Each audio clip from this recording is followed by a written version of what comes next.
క్రైస్తవ ఆధ్యాత్మిక సంగీతానికి కీర్తిశేషులు ఎస్పి బాలసుబ్రహ్మణ్యం ఎనలేని సేవలందించారని చెన్నైకి చెందిన సంగీత కళాకారులు స్టాన్లీ జోన్స్ అంటున్నారు. సిటీ కేబుల్ సమర్పిస్తున్న కరచాలనంలో ఆయన పాల్గొన్నారు. పూర్తి భాగాన్ని వచ్చే శని ఆదివారాల్లో వీక్షించవచ్చు. ఎస్పి బాలసుబ్రహ్మణ్యం గారు అగ్రస్థానంలో ఉంటారంటాం దర్శకత్వం కాదే. అవునండి. వారితో మీకేమన్నా సాన్నిహిత్యం ఉందా? వారి పాటలు పాడేటప్పుడు కూడా మీరు ఏమన్నా దగ్గరలో ఉన్నారా? అవునండి. అటువంటి సంబంధాలు ఏమైనా ఉన్నాయా? అవునండి.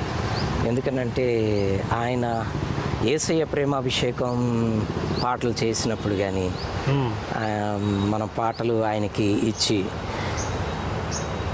ఆ వాయిస్లో ఒక స్పెషాలిటీ, మళ్ళీ ఎవరి దగ్గర లేనిటువంటి ఒక స్పెషాలిటీ ఆయనకుంది. ఆయన క్వాలిటీ చెప్పమంటే ఒకే ఒక విషయం, ఆయనకి ఏ పాట ఇచ్చినా కానీ ఇట్ టేక్స్ టైం. దానిలో పదాలు ఎలా ఉన్నాయి, దాన్ని ఎట్లాగా మనం ఇచ్చిన దానికంటే దాన్ని ఇంకొంచెం క్లారిటీ వైస్ ఎక్కడ గ్యాప్స్ ఇచ్చి దాన్ని కరెక్ట్ చేసుకోవచ్చు. ప్లస్ అనుభవపూర్వకంగా దాన్ని అనుభవించి పాడాలి. అది అంత ఈ టేక్స్ టు హార్ట్ అండ్ ఈ పుట్స్ ఇట్ అవుట్.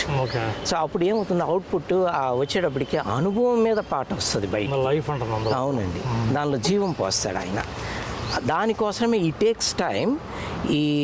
ఇవన్నీ చూసుకొని ఈ పాటను ఇట్లా పాడితే బాగుంటుందని అప్పుడు మైక్ ముందుకు వస్తారు.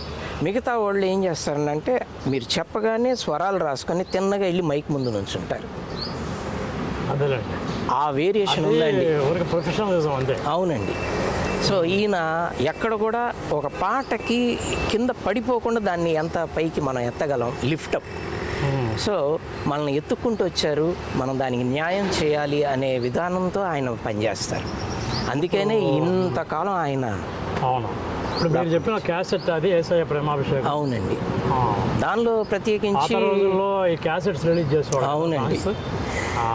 ఓకే, అది ఎప్పుడు ఏ సంవత్సరం రిలీజ్ చేశారు మీరు? 97 అండి. 97లో యేసయ్య ప్రేమాభిషేకం అనే క్యాసెట్ ఎస్పీతో పాడించారు. అవునండి. దానిలో ముఖ్యమైన పాట ప్రభు యేసు నామమే శరణం. ఆ పాట అయితే ఆయన్ని బాగా ఆకట్టుకుంది. కళ్యాణి రాగంలో చేసి ఆ పాట ఆయన పాడిన తర్వాత అయిపోయిన తర్వాత కూడా ఆ పాట పాడుకుంటూనే స్టూడియో బయటికి వెళ్ళి కార్లో కూర్చున్నంత వరకు కూడా ఆ పాటనే, ఆ రాగాన్ని పాడుకుంటారు. అంతగా ఆయన ఈ గాట్ ఇంప్రెస్.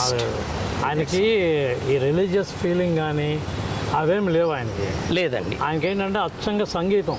అవునండి. దీనికి నేను న్యాయం చేసామా లేదా అది. Like Jesudas. Exactly. Jesudas Christian అయినప్పటికీ కూడా అయ్యప్ప స్వామి సంగీతం కానివ్వండి అన్ని. కాబట్టి వీళ్ళందరూ ఒక అద్భుతమైన జాబితాలో ఉంటారు. అవునండి. ఇంకా మీరు ఎస్పీ గారితో మీకు ఏమన్నా సంబంధ బాంధవ్యాలు?